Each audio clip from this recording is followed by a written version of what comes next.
The grand ballroom of the Whitmore Hotel gleamed with crystal chandeliers and champagne flutes raised in calculated celebration.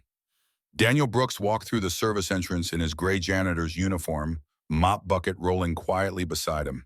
A spilled drink near the east corridor needed attention. Scattered glances followed him across the marble floor, and somewhere behind silk curtains, muffled laughter rippled through clusters of tailored suits. From across the room, Evelyn Carter stopped mid-sentence. Her eyes found him and held too long. The room kept laughing. No one knew that in minutes, every sound would die. The annual gala for Whitmore Industries represented everything the company wanted the world to see.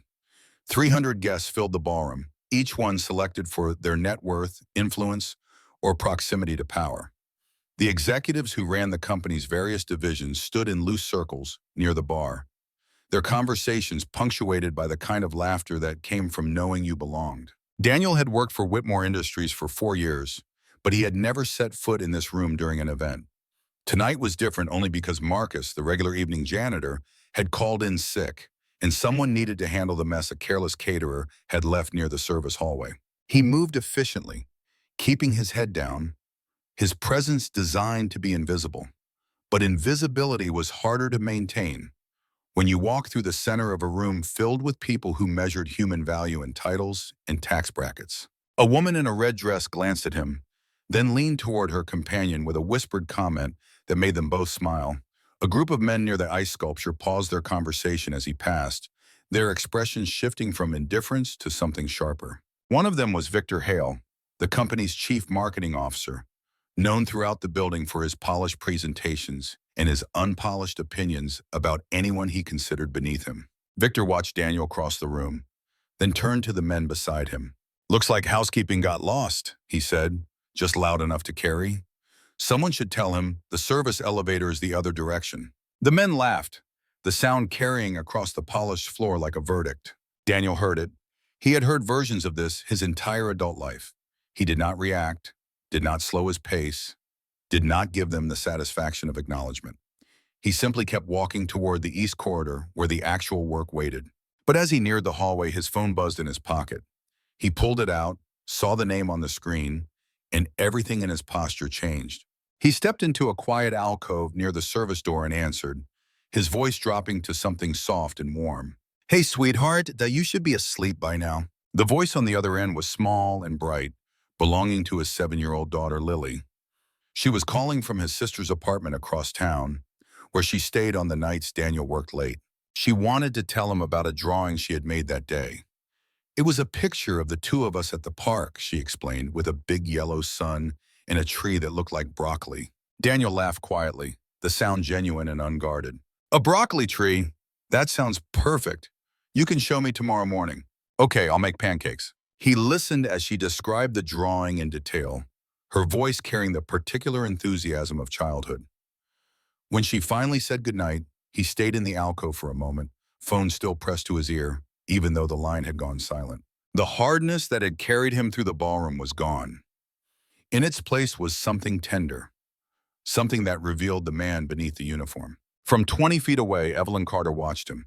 She had followed his path across the room, not because she recognized him immediately, but because something about the way he moved seemed familiar. Now, seeing him speak to his daughter, seeing the way his entire demeanor transformed, she felt a crack forming in the carefully constructed evening. She knew that voice, she knew that gentleness, and she knew with sudden and uncomfortable clarity that this room full of powerful people had spent the last 10 minutes mocking someone whose worth exceeded most of theirs combined. She turned back to the executives around her, but their conversation had become noise. Her mind was somewhere else entirely, pulled backward through years she had tried to forget. It was 8 years ago, before Evelyn Carter had become Evelyn Carter, CEO of Whitmore Industries. Back then, she was just Evelyn, 24 years old, newly hired as a junior analyst, drowning in a job that demanded more than she knew how to give. Her father had died 6 months earlier, leaving behind debts she hadn't known existed, and a mother who needed care she couldn't afford. Evelyn worked 18-hour days, surviving on coffee, and the desperate hope that if she just worked hard enough, everything would eventually be okay. It wasn't okay. The pressure built until it cracked her open, And one night she found herself sitting on the floor of an empty conference room at 11 p.m., unable to stop crying. That was where Daniel found her. He was working the night shift then, cleaning offices after everyone had gone home. He had heard her through the door and knocked quietly, asking if she was all right. When she couldn't answer, he had simply sat down across from her, not too close, not intruding, just present. He didn't ask what was wrong. He didn't offer platitudes. He just sat with her in the silence until she could breathe again. Over the following weeks, their paths crossed often. Daniel seemed to have an instinct for when she was struggling, appearing with a cup of tea left on her desk or a quiet word of encouragement when the office was empty. He never overstepped, never presumed, but he listened when she needed to talk, and his steadiness became an anchor she didn't know she needed. One night when she finally told him about her father, about the debts, about feeling like she was failing at everything that mattered, he had looked at her with an expression she had never forgotten. "You're not failing," he had said. "You're surviving. There's a difference." She never learned what happened to him after she got promoted and transferred to a different building. By the time she thought to look, he was gone, moved to another position or another shift. She told herself she would find him and thank him properly. She never did. Years passed. She climbed the corporate ladder with the same relentless determination that had gotten her through those early days. She became director, then vice president, then CEO. The young woman who had cried on the conference room floor became someone else entirely. Someone who wore power like armor and rarely looked backward. Now standing in this glittering ballroom, she was looking backward whether she wanted to or not. Daniel had finished his phone call and returned to his work, pushing the mop bucket toward the east corridor as if nothing had happened. He passed within 10 feet of her, and for a brief moment, their eyes met. She saw the recognition flicker in his face, followed immediately by something that looked like deliberate blankness. He nodded politely, the way an employee nods to a CEO, and kept walking. He was pretending not to know her. The realization hit her like cold water. He remembered everything, and he had chosen to let her pretend she didn't. She stood frozen as he disappeared into the hallway, surrounded by people who saw only her title and her authority. None of them knew that the man they had just mocked was the reason she had survived long enough to become the person she was today. And he had walked past her without a word, offering her the same kindness he always had, the freedom to be who she needed to be without obligation. The ballroom's energy shifted as the evening progressed. Champagne flowed more freely. Voices grew louder, and the careful social performances of the early hours gave way to something raw. Near the center of the room, a cluster of executives had grown bolder in their entertainment, their conversation turning toward the kind of cruelty that masquerades as humor when there's enough alcohol and status involved. Victor Hale stood at the center of this group, his fourth glass of bourbon giving his voice an edge that cut through the ambient noise. He had been holding court for the past 20 minutes, telling stories about the various employees he had encountered over the years, each anecdote designed to position himself as clever and others as pitiable. His audience laughed at the appropriate moments, their complicity ensuring their place in his good graces. When Daniel emerged from the east corridor, having finished cleaning the spilled drink, Victor's attention locked onto him like a predator spotting movement. "Speaking of which," Victor said, his voice carrying clearly across the nearby tables, "here comes our friend from earlier, the one who got lost on his way to the basement." A few people chuckled nervously. Others looked away, uncomfortable but unwilling to intervene. Victor was powerful, and power created its own gravity. Daniel tried to move past them, but Victor stepped into his path, champagne glass raised in mock salute. Hold on, let me get a good look at you." He made a show of examining Daniel's uniform, the name tag on his chest, the worn shoes that had seen years of honest work. "Daniel Brooks, maintenance. Tell me, Daniel, how long have you been with the company?" Daniel's voice was even when he answered. 4 years. Victor nodded slowly, performing thoughtfulness. 4 years. And in 4 years, what exactly have you accomplished? Besides, keeping our toilets clean. The laughter that followed was louder now, more confident. The audience had permission to participate, and they took it. Someone made a comment about Daniel's salary. Another suggested he must have peaked early in life. A woman whose jewelry probably cost more than Daniel earned in a year looked at him with exaggerated pity. "It must be hard," she said, "knowing this is as far as you will ever go." Daniel stood in the center of their attention, his face carefully neutral. He had learned long ago that reaction was what people like this wanted, that any sign of hurt or anger would only fuel their pleasure. So he gave them nothing, absorbing their words like stone absorbs rain. But inside, something different was happening. He was thinking about Lily, about the drawing she had made today, about the pancakes he had promised her tomorrow morning. He was thinking about the life he had built after his wife's death 3 years ago. The small apartment that was always clean, the bedtime stories he never missed, the way his daughter looked at him like he was the whole world. These people could say whatever they wanted. They could never touch what actually mattered. Victor was still talking, warming to his theme. You know what I love about people like you?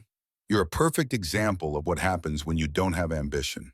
When you just accept your lot in life, it's almost admirable, really, how content you are being nothing. The word hung in the air. Nothing. It was meant to be the final blow, the decisive humiliation. The executives around Victor were already laughing, already moving on to the next entertainment. But from across the room, someone else had heard every word. Evelyn had been watching from the moment Victor called out to Daniel. She had seen the way the circle formed around him, predatory and amused. She had watched him stand there alone, absorbing abuse from people who would never know a fraction of his courage. And she had felt something shift inside her, something that had been dormant for years. She was the CEO of this company. These were her employees, her guests, her responsibility.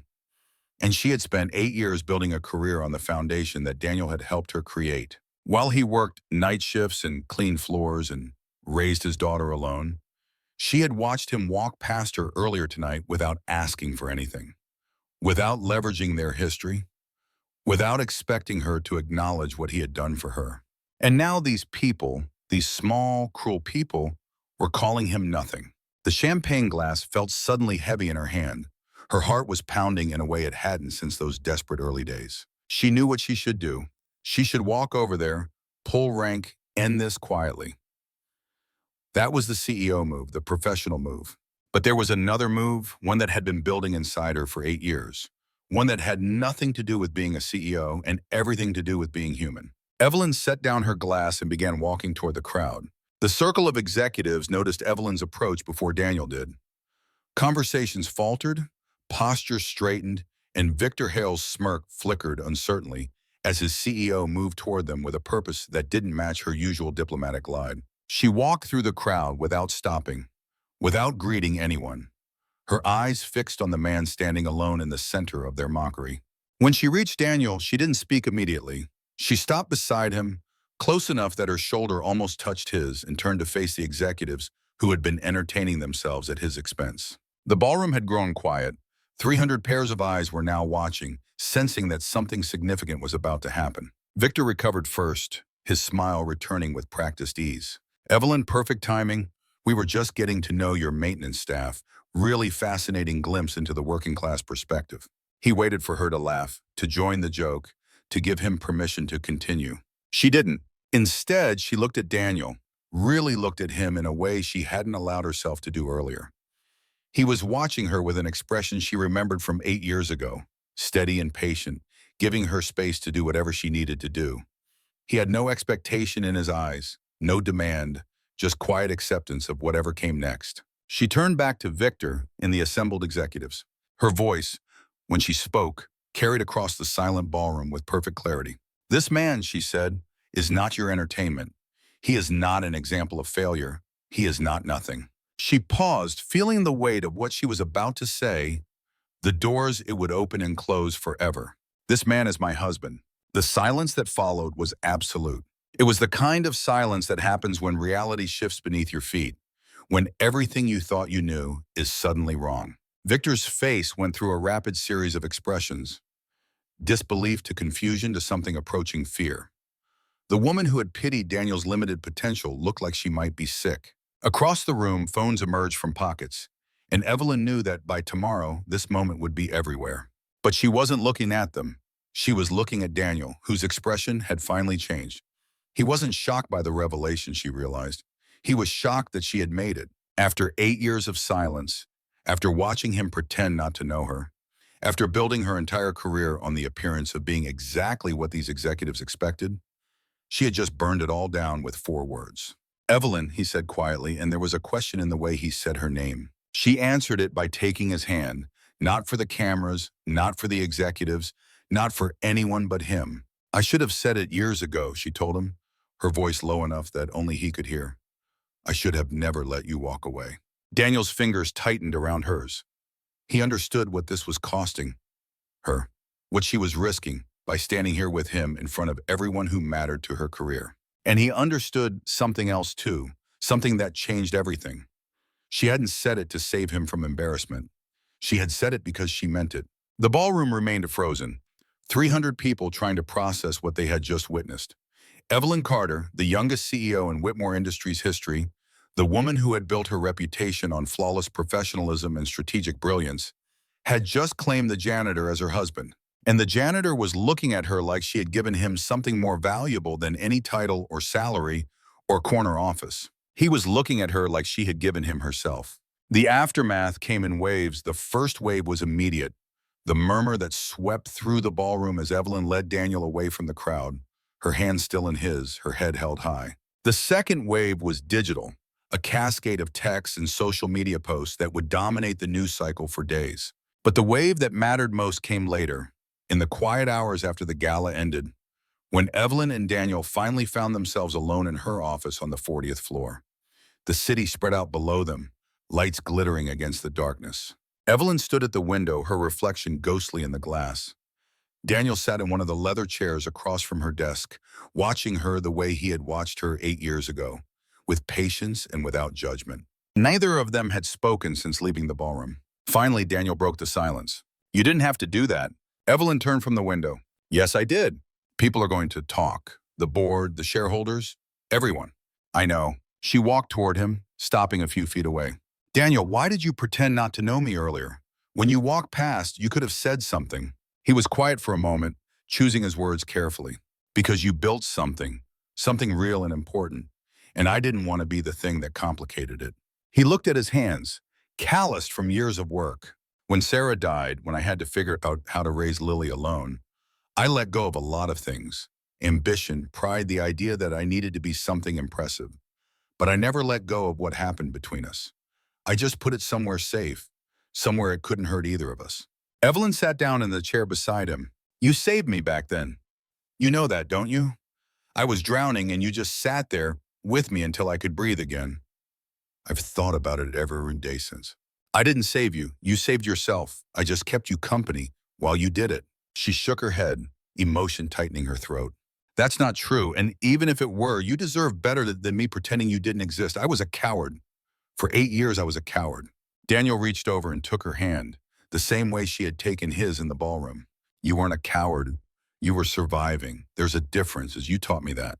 Evelyn laughed, a small sound that was half sob. "I taught you. I was quoting you." "Were you?" He smiled, and for a moment the years between them collapsed. "I don't remember being that wise." The word husband hung unspoken between them. Evelyn hadn't been lying to the ballroom, but the full truth was more complicated. They had been married quietly, privately, in a small ceremony 2 years ago after reconnecting by chance at a coffee shop near Lily's school. They had kept it secret for reasons that seemed rational at the time, protecting their careers, protecting Lily, protecting each other from the scrutiny that would inevitably come. But secrets have weight, and this one had grown heavier with each passing month. "What happens now?" Daniel asked. Evelyn squeezed his hand. "Now we stop hiding. Now I stop being ashamed of the best thing that ever happened to me." The board meeting happened 3 days later. Evelyn sat at the head of the long conference table, facing 12 men and women who controlled billions of dollars in assets. The mood was tense, the air thick with unasked questions and unspoken judgments. Word of the gala had spread exactly as predicted, and the directors had convened this emergency session to discuss concerns about leadership stability. Robert Chen, the chairman, led the discussion. He was 70 years old, a veteran of corporate warfare, who had survived 3 recessions and countless leadership transitions. He looked at Evelyn with an expression that mixed respect with disappointment. "You understand our position," Robbie said. "The company's image is everything in our industry, and the image of our CEO being married to a maintenance worker creates complications." Evelyn's voice was even. "Daniel's not a complication, he's my husband, which is precisely the problem." This came from Margaret Wu, a director known for her bluntness. You've built a brand around being a certain kind of leader, polished, professional, exclusive. This undermines all of that. Does it? Or does it just reveal that leadership and humanity aren't mutually exclusive? The discussion continued for 2 hours. Some directors expressed support for Evelyn, citing her track record and the company's strong performance under her leadership. Others worried about shareholder reactions, stock prices, the intangible but powerful force of public perception. Through it all, Evelyn remained calm, making her case without apology or defensiveness. When she returned home that evening, she found Daniel waiting in their apartment with dinner already prepared. Lily was doing homework at the kitchen table, her tongue poking out in concentration as she worked through a math problem. The scene was so ordinary, so domestic that Evelyn felt tears prick her eyes. "How did it go?" Daniel asked, keeping his voice light for Lily's sake. "They want me to resign." Daniel's expression didn't change, but she saw something flicker in his eyes. "And what do you want?" Before she could answer, Lily looked up from her homework. "Mommy, can you help me with this one? It's really hard." Evelyn walked to the table and sat beside her stepdaughter, looking at the problem that seemed so difficult from a 7-year-old's perspective. It was simple addition, something that would be effortless in a few years. But right now, in this moment, it was Lily's whole world. "Let me show you a trick," Evelyn said, and began to explain. Later, after Lily was asleep, Evelyn and Daniel sat together on the couch. The board's ultimatum hung over them like a storm cloud, but neither seemed willing to address it directly. Daniel spoke first. "I could leave. Not us, just the situation. If I resigned from the company, found work somewhere else, maybe the pressure would ease." Evelyn shook her head immediately. "No, absolutely not. Be practical. Your career is everything you've worked for. My career is not everything." She turned to face him fully. "For years, I thought it was. I thought if I just climbed high enough, achieved enough, the hollow feeling would go away. It didn't. You know what made it go away? Coming home to you and Lily, watching you make pancakes on Saturday morning, hearing her call me mommy for the first time." Her voice broke slightly. "I spent 8 years being afraid of this exact situation. Afraid that if people knew who I really was, who I really loved, they would take everything from me. But everything they could take isn't worth keeping. Not if it means losing this." Daniel pulled her close, holding her the way he had learned to hold her over the past 2 years, with firmness and tenderness in equal measure. "You're not going to lose this. Whatever happens, I know." She rested her head against his shoulder. "Because I'm not giving it up. The board can do whatever they want, but I'm done being ashamed." The following morning, Evelyn called an all-hands meeting. Every employee of Whitmore Industries who could attend gathered in the main auditorium. Those who couldn't attend watched via video link. The room was packed, buzzing with speculation about what the CEO would say. She walked onto the stage alone, without notes or teleprompter. For a long moment, she simply looked at the assembled faces, seeing not employees, but human beings with their own stories, their own struggles, their own quiet heroisms. "6 days ago," she began, "I stood in a ballroom and said 4 words that changed everything. I told a room full of executives that the man they were mocking was my husband. And since then, I've been asked repeatedly to explain myself, to justify my choices, to apologize for loving someone whose job title doesn't match mine." She paused, letting the silence build. "I'm not going to apologize, but I am going to explain. Not because I owe anyone an explanation, but because I think this company needs to hear it." She told them about meeting Daniel 8 years ago, about crying on the floor of a conference room and finding kindness where she expected judgment, about the way he had helped her survive without ever asking for anything in return. She told them about reconnecting, about falling in love, about Lily and pancakes and homework help. And she told them about the moment in the ballroom when she realized that being silent was no longer something she could live with. "There are people in this room," she continued, "who clean the floors and empty the trash and fix the things that break. There are people who answer phones and schedule meetings and make sure the coffee is fresh. There are people whose names will never appear in a press release, whose work will never be celebrated at a gala, whose contributions to this company are invisible to everyone except the people who depend on them." She looked directly at the camera, knowing Daniel was watching from somewhere in the building.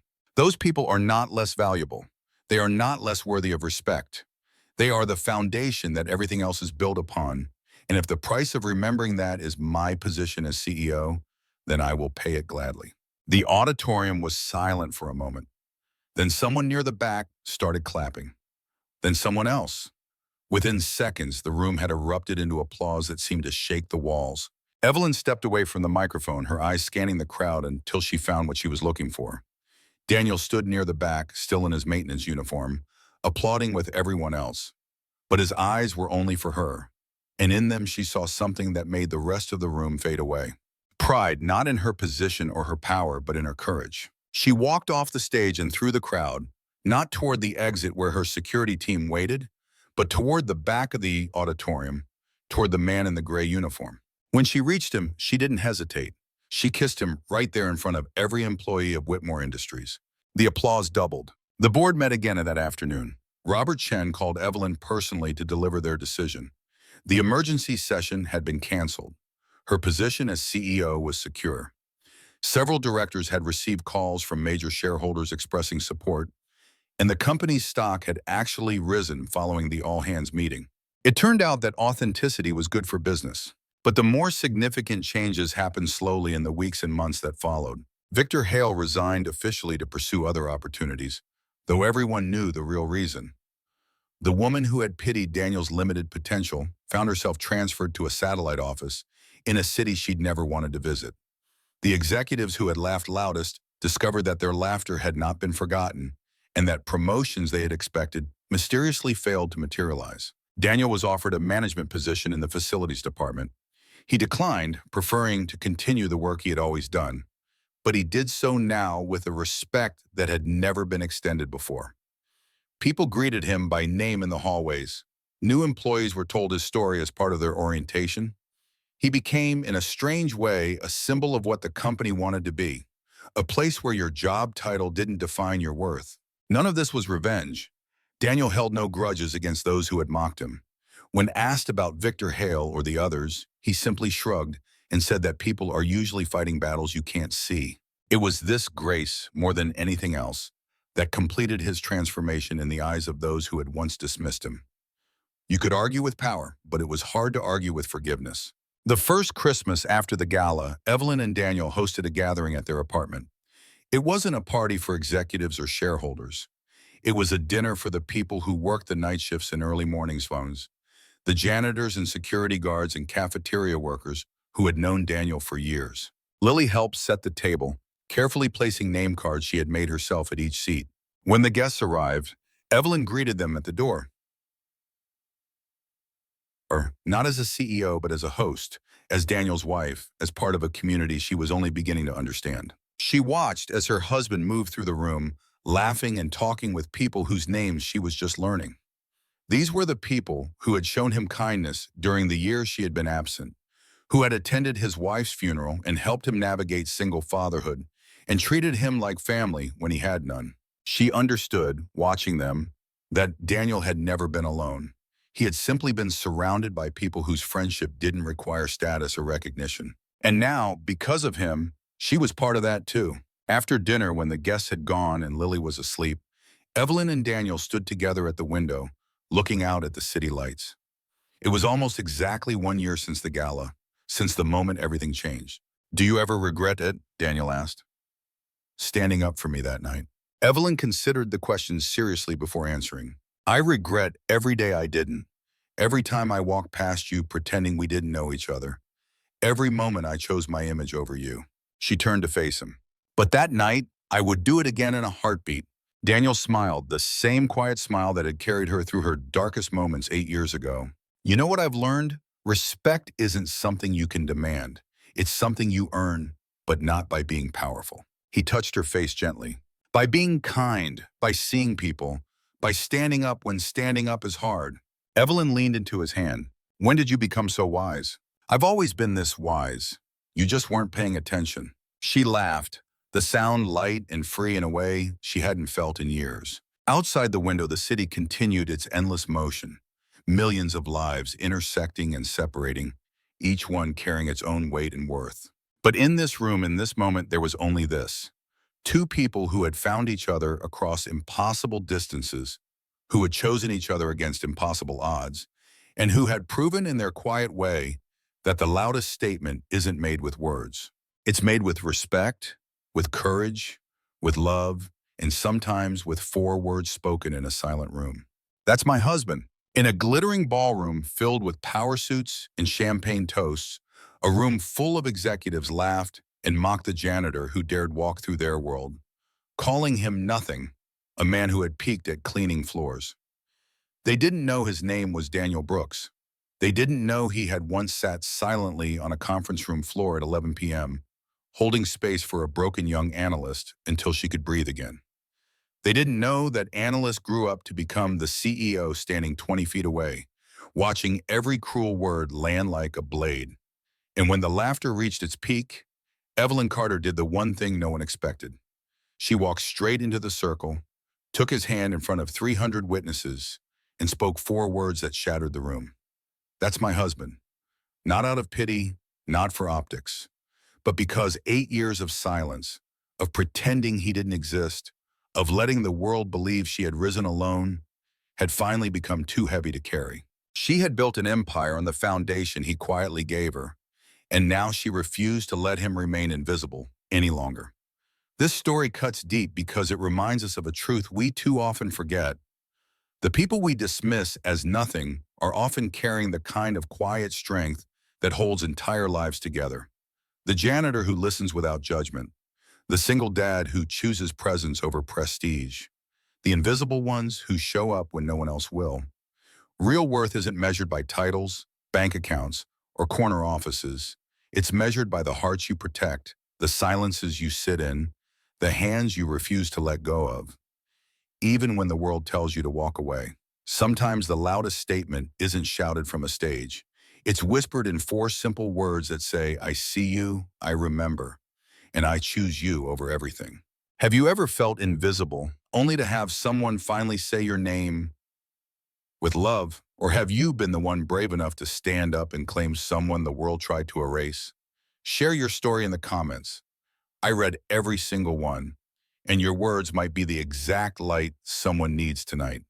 If this touched your soul, please hit that like button, share it with anyone who's ever been called nothing, and subscribe so we can keep finding these quiet, heart-shaking truths together.